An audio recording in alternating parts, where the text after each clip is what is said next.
गुरुवार का व्रत। प्राचीन समय की बात है। किसी राज्य में एक बड़ा प्रतापी तथा दानी राजा राज्य करता था। वह प्रत्येक गुरुवार को व्रत रखता एवं भूखे और गरीबों को दान देकर पुण्य प्राप्त करता था, परंतु यह बात उसकी रानी को अच्छा नहीं लगता था। वह न तो व्रत करती थी और न ही किसी को एक भी पैसा दान में देती थी और राजा को भी ऐसा करने से मना करती थी। एक समय की बात है, राजा शिकार खेलने को वन को चले गए थे। घर पर रानी और दासी थी। उसी समय गुरु बृहस्पतिदेव साधु का रूप धारण कर राजा के दरवाजे पर भिक्षा मांगने को आए। साधु ने जब रानी से भिक्षा मांगी तो वह कहने लगी, हे साधु महाराज, मैं इस दान और पुण्य से तंग आ गई हूँ। आप कोई ऐसा उपाय बताएं जिससे कि सारा धन नष्ट हो जाए और मैं आराम से रह सकूं। बृहस्पतिदेव ने कहा, हे देवी, तुम बड़ी विचित्र हो। संतान और धन से कोई दुखी होता है। अगर अधिक धन है तो इसे शुभ कार्यों में लगाओ, कुंवारी कन्याओं का विवाह कराओ, विद्यालय और बाग बगीचे का निर्माण कराओ, जिससे तुम्हारे दोनों लोग सुधरे। परंतु साधु की इन बातों से रानी को खुशी नहीं हुई। उसने कहा, मुझे ऐसे धन की आवश्यकता नहीं है जिसे मैं दान दूं और जिसे संभालने में मेरा सारा समय नष्ट हो जाए। तब साधु ने कहा, यदि तुम्हारी ऐसी इच्छा है तो मैं जैसा तुम्हें बताता हूँ तुम वैसा ही करना। बृहस्पतिवार के दिन तुम घर को गोबर से लीपना, अपने केशों को पीली मिट्टी से धोना, केशों को धोते समय स्नान करना, राजा से हजामत बनाने को कहना, भोजन में मांस मदिरा खाना, कपड़ा धोबी के यहाँ धुलने डालना। इस प्रकार 7 बृहस्पतिवार करने से तुम्हारा समस्त धन नष्ट हो जाएगा। इतना कहकर साधु रूपी बृहस्पतिदेव अंतर्ध्यान हो गए। साधु के कहे अनुसार करते हुए रानी को केवल 3 बृहस्पतिवार ही बीते थे कि उसकी समस्त धन संपत्ति नष्ट हो गई। भोजन के लिए राजा का परिवार तरसने लगा। तब एक दिन राजा रानी से बोला, हे रानी, तुम यही रहो, मैं दूसरे देश को जाता हूँ, क्योंकि यहाँ पर सभी लोग मुझे जानते हैं। इसलिए मैं कोई छोटा कार्य नहीं कर सकता। ऐसा कहकर राजा परदेश चला गया। वहाँ वह जंगल से लकड़ी काट कर लाता और शहर में बेचता। इस तरह वह अपना जीवन व्यतीत करने लगा।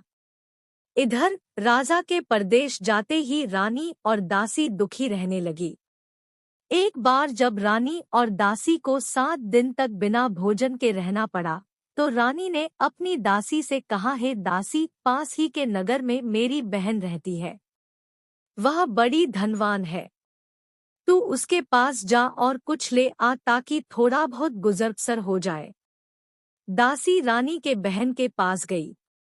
उस दिन बृहस्पतिवार था और रानी की बहन उस समय बृहस्पतिवार व्रत की कथा सुन रही थी।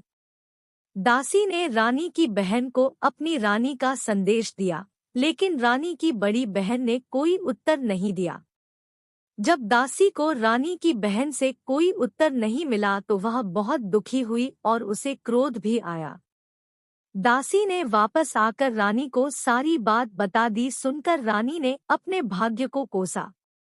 उधर रानी की बहन ने सोचा कि मेरी बहन की दासी आई थी, परंतु मैं उससे नहीं बोली, इससे वह बहुत दुखी हुई होगी। कथा सुनकर और पूजन समाप्त कर वह अपनी बहन के घर आई और कहने लगी, है बहन, मैं बृहस्पतिवार का व्रत कर रही थी। तुम्हारी दासी मेरे घर आई थी, परंतु जब तक कथा होती है तब तक न तो उठते हैं और न ही बोलते हैं, इसलिए मैं नहीं बोली। कहो दासी क्यों गई थी? रानी बोली, बहन, तुमसे क्या छिपाऊं, हमारे घर में खाने तक को अनाज नहीं था। ऐसा कहते कहते रानी की आंखें भर आई। उसने दासी समेत पिछले 7 दिनों से भूखे रहने तक की बात अपनी बहन को विस्तार पूर्वक सुना दी। रानी की बहन बोली, देखो बहन, भगवान बृहस्पतिदेव सबकी मनोकामना को पूर्ण करते हैं। देखो, शायद तुम्हारे घर में अनाज रखा हो। पहले तो रानी को विश्वास नहीं हुआ, पर बहन के आग्रह करने पर उसने अपनी दासी को अंदर भेजा तो उसे सचमुच अनाज से भरा एक घड़ा मिल गया। यह देखकर दासी को बड़ी हैरानी हुई। दासी रानी से कहने लगी, हे रानी, जब हमको भोजन नहीं मिलता तो हम व्रत ही तो करते हैं, इसलिए क्यों न इनसे व्रत और कथा की विधि पूछ ली जाए ताकि हम भी व्रत कर सके। तब रानी ने अपनी बहन से बृहस्पतिवार व्रत के बारे में पूछा। उसकी बहन ने बताया, बृहस्पतिवार के व्रत में चने की दाल और मुनक्का से विष्णु भगवान का केले की जड़ में पूजन करे तथा दीपक जलाए, व्रत कथा सुने और पीला भोजन ही करें।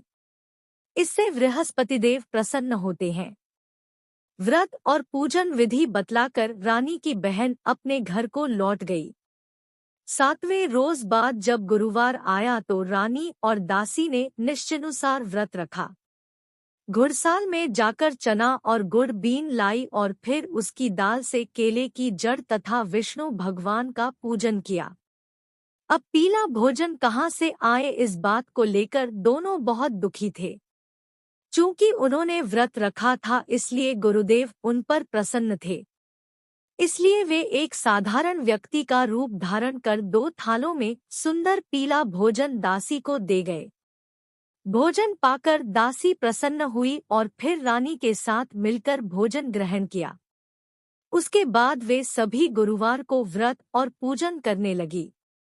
बृहस्पति भगवान की कृपा से उनके पास फिर से धन संपत्ति हो गया, परंतु रानी फिर से पहले की तरह आलस्य करने लगी। तब दासी बोली, देखो रानी, तुम पहले भी इस प्रकार आलस्य करती थी, तुम्हें धन रखने में कष्ट होता था, इस कारण सभी धन नष्ट हो गया, और अब जब भगवान गुरुदेव की कृपा से धन मिला है तो तुम्हें फिर से आलस्य होता है। बड़ी मुसीबतों के बाद हमने यह धन पाया है, इसलिए हमें दान पुण्य करना चाहिए, भूखे मनुष्यों को भोजन कराना चाहिए और धन को शुभ कार्यों में खर्च करना चाहिए, जिससे तुम्हारे कुल का यश बढ़ेगा, स्वर्ग की प्राप्ति हो और पितर प्रसन्न हो। दासी की बात मानकर रानी अपना